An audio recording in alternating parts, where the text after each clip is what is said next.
profitez pleinement, éteignez les lumières, mettez votre casque ou vos écouteurs, fermez les yeux, relaxez-vous.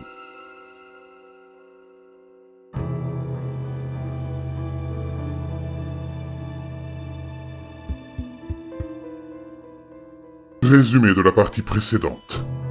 Deux jumeaux, très proches et livrés à eux-mêmes à cause de leur mère instable, développent dès l'enfance une fascination morbide pour la mort et les rituels sanglants.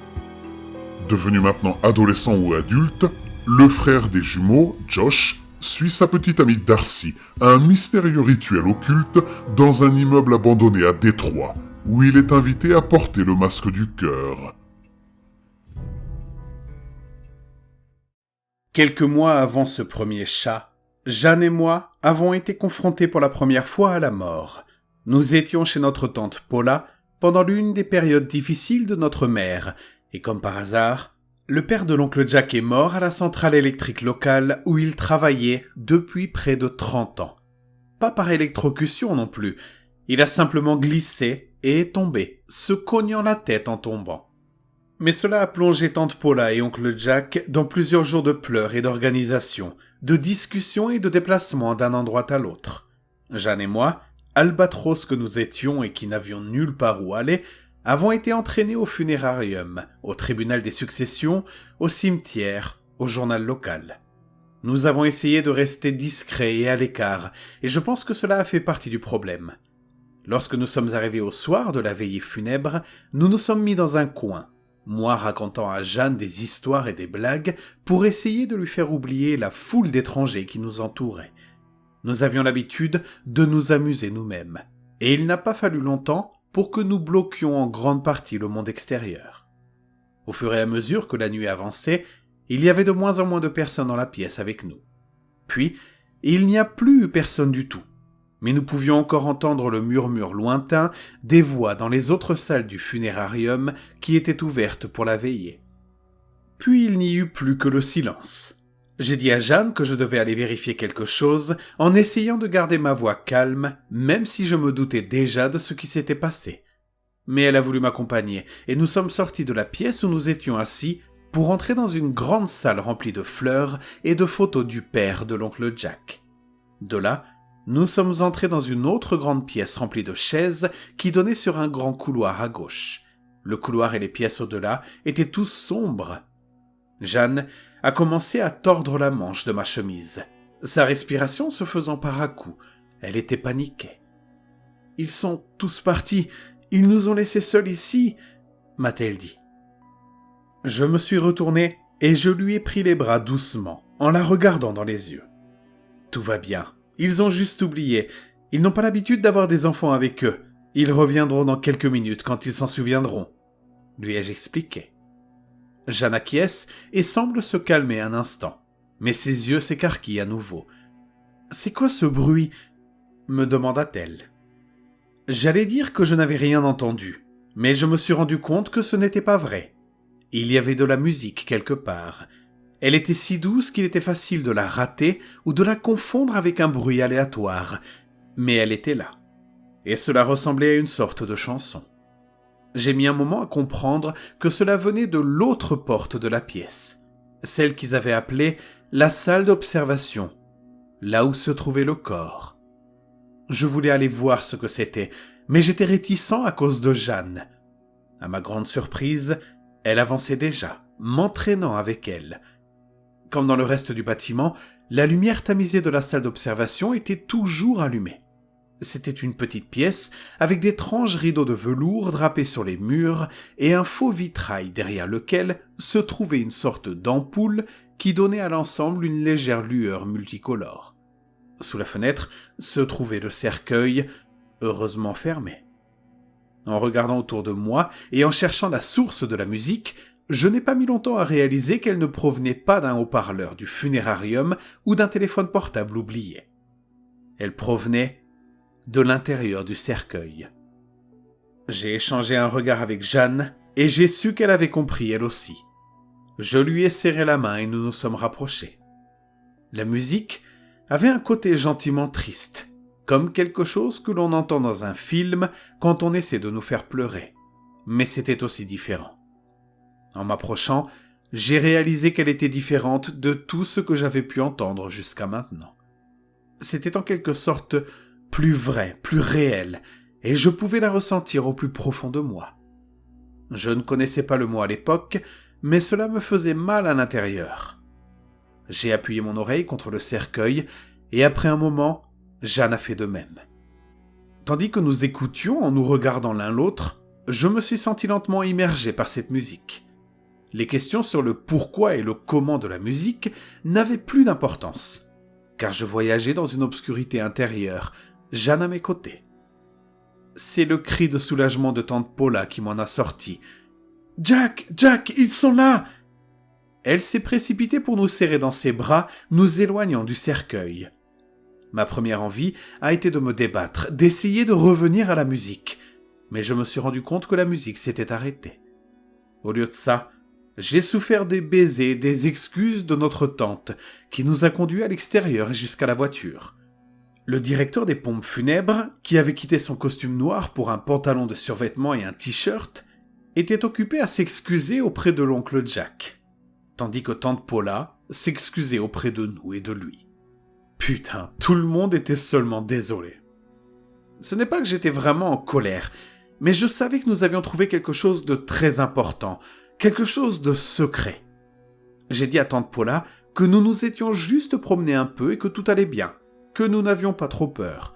Elle m'a regardé, les larmes aux yeux. « C'est gentil de ta part, mon chéri, mais je sais que tu devais avoir peur. » Elle a reniflé fort et a continué.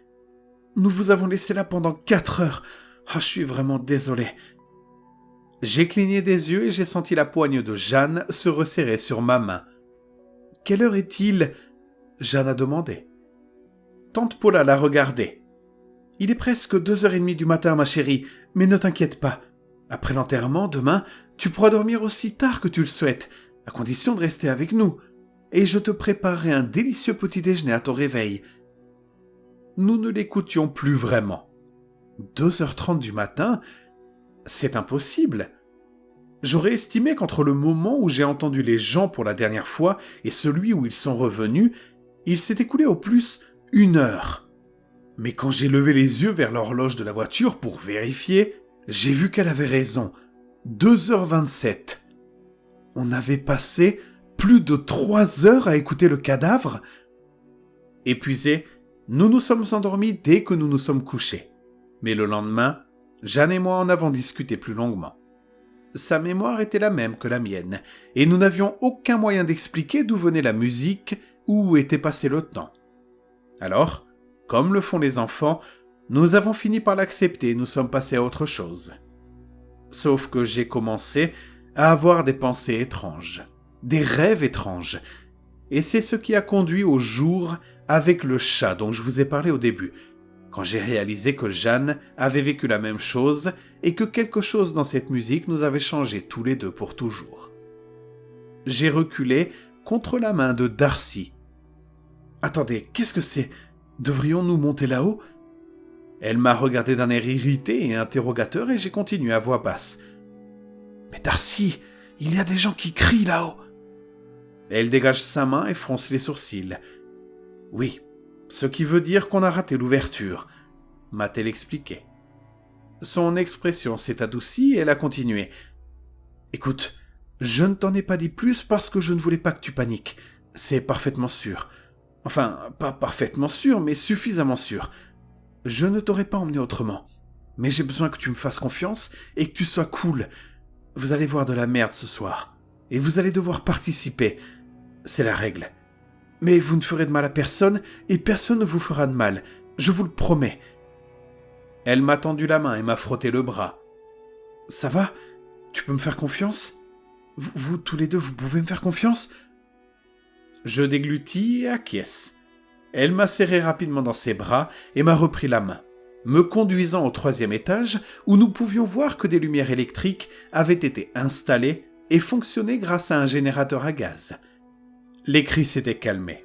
Et alors que nous nous dirigions vers ce qui avait été autrefois le hall central d'une entreprise, j'ai vu un petit groupe de personnes regroupées autour d'une sorte de table ou d'un appareil. Les bureaux en ruine et les murs des box avait été repoussé vers les bords de la grande pièce.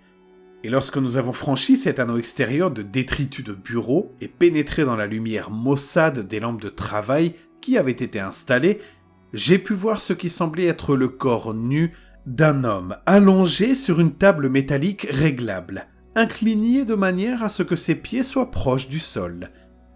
L'angle était tel qu'il aurait pu glisser s'il n'y avait pas eu la plateforme surélevée à l'extrémité où reposaient ses pieds et les épaisses courroies de cuir autour de sa taille et de son cou. J'étais sur le point de demander à Darcy ce qu'il faisait à ce type lorsque quelqu'un a fait un pas vers la gauche, révélant son torse. Il y avait un trou rouge et humide à la place de sa poitrine. Cela me rappelait les voitures que j'avais vues auxquelles il manquait un capot. Un grand rectangle de peau, de muscles et d'os avait été coupé dans sa poitrine sur une largeur d'environ 1 mètre et une longueur d'environ 1,5 mètre. À l'intérieur, on pouvait apercevoir des organes dans l'obscurité sanglante. Je me suis tourné vers Darcy, à peine capable de respirer. « Quoi ? Qu'est-ce que c'est que ça ? Ils ont tué ce type ?» Je chuchotais, mais nous étions assez proches des autres pour craindre qu'ils ne m'entendent. Elle secoua la tête. « Non, ce n'est pas grave. Ils reçoivent des cadavres. Ce sont des corps de l'école de médecine voisine qui ont été donnés. Ce sont des gens sans famille de la morgue du comté. Alors oui, ils ont tous été volés, mais il ne manque à personne puisqu'ils n'ont pas de famille. » Elle allait dire quelque chose d'autre lorsqu'une femme aux cheveux gris, portant une longue robe et une courte canne noire, s'est approchée de Darcy et l'a serré dans ses bras. « Darcy, tu es venu. Je suis si contente que tu aies pu venir. » Les yeux sombres de la femme se tournent vers moi.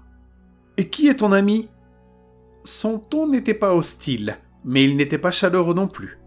J'avais l'impression d'être un invité indésirable à un dîner.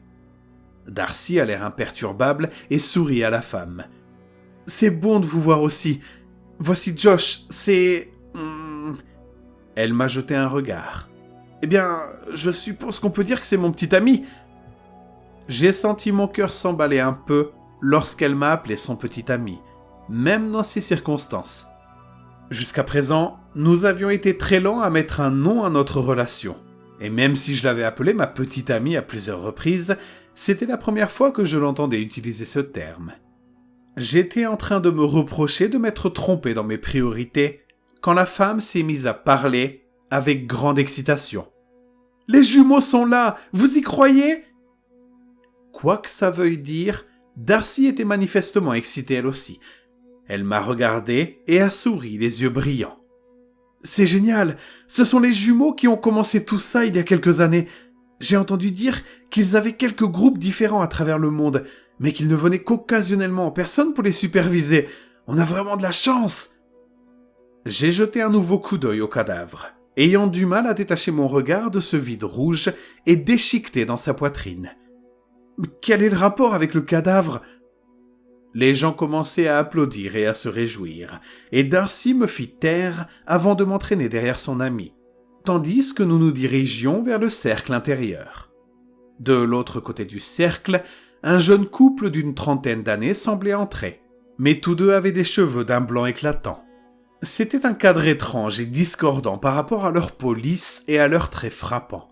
Et les cheveux eux-mêmes semblaient bien trop sains pour avoir été blanchis par des produits chimiques ou par l'âge.